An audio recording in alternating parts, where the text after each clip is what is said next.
Hi everyone, I'm Christine. Welcome back to Cabin Creek Homestead. And oh my gosh, look what my husband built me. I want to show you this amazing brooder box. It has a ton of bells and whistles. It is so convenient and it is huge. Before I get ahead of myself, all the dimensions and the blueprints are at the end of this video if you want to make something exactly like it. But we built this custom made based on the size of this tray that we have left over from a bunny hutch that we don't use anymore. This is a very effective time saver to have the droppings be able to fall onto a tray like this so that we can clean it out and keep the water and the food and their little feetsies and their little fluffy butts clean. So just know that it's based off of something that we already had, and I don't know where you could get something exactly the size. I was inspired by a video that I saw on TikTok by this creator. It was so beautiful and I wanted something similar to it, but I didn't want to have to buy a new tray. And so we just used what we had and built around that. So in our construction, our materials consist of this paneling that's a lot like plywood, but it has a smoother finish and it's only 1/8 of an inch thick.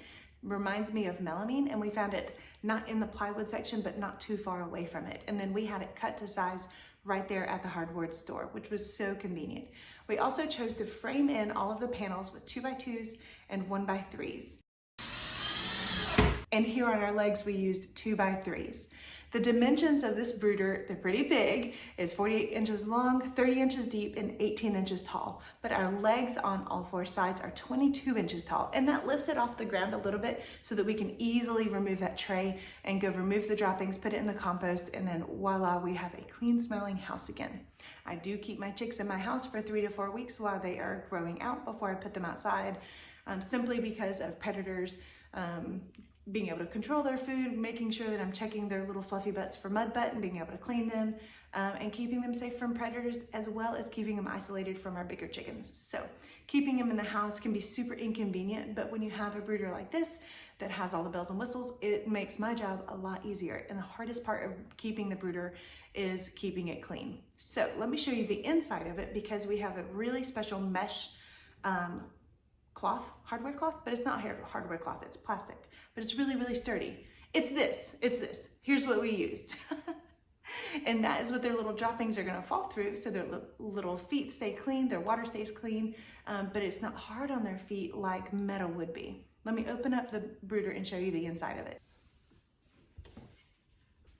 Inside this flooring is a really sturdy hardware cloth that is plastic. It's plastic coated, and we have 2 support beams just to be able to hold up the weight, because they will have food and water in here, as well as a brooder plate.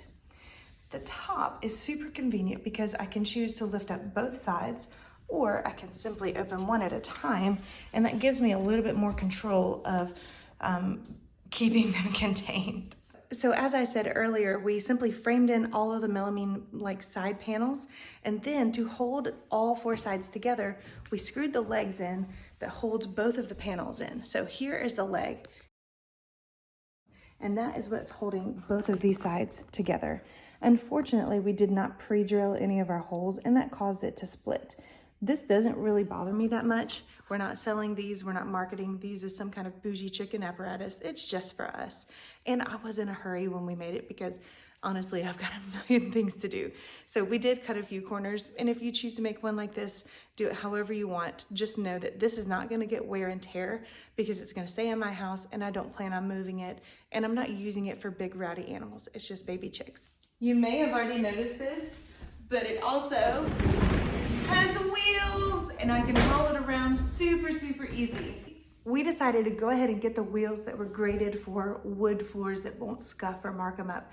Right here in this part of the house, we do have laminate flooring, and we have hardwood throughout the rest of the house. If I have to move the brooder because we have a party in here, or because we have a Bible study group in here, or a sleepover or whatever, chicks can be loud and they do smell. So I do have the option of now moving them easily from room to room because of the wheels that are on here.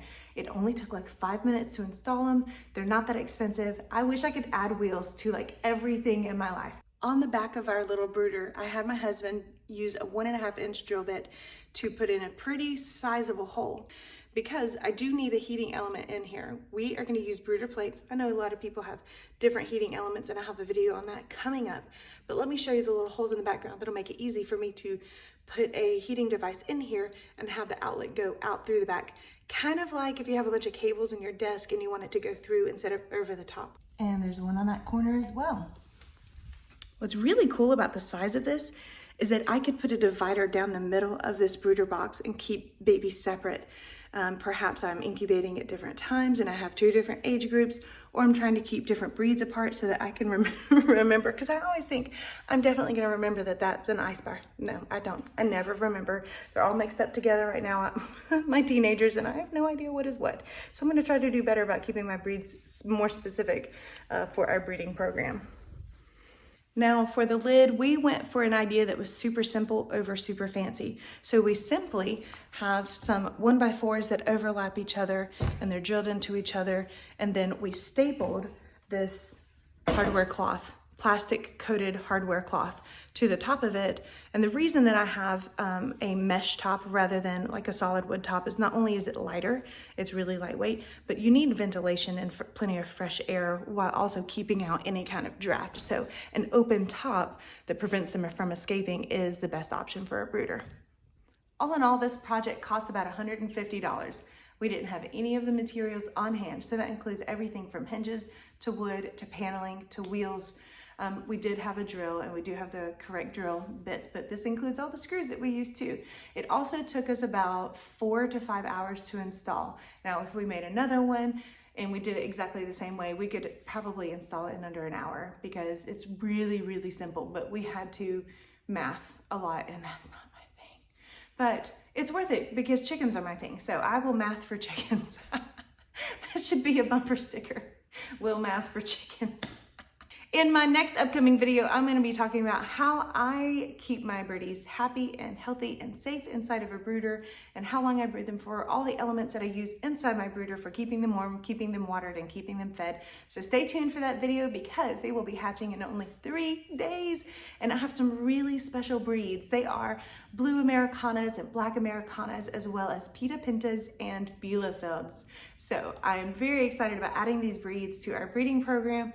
And I'm excited about showing you everything that I do with my little baby chickens. That's all for today's video, and I'll see you next time. Bye.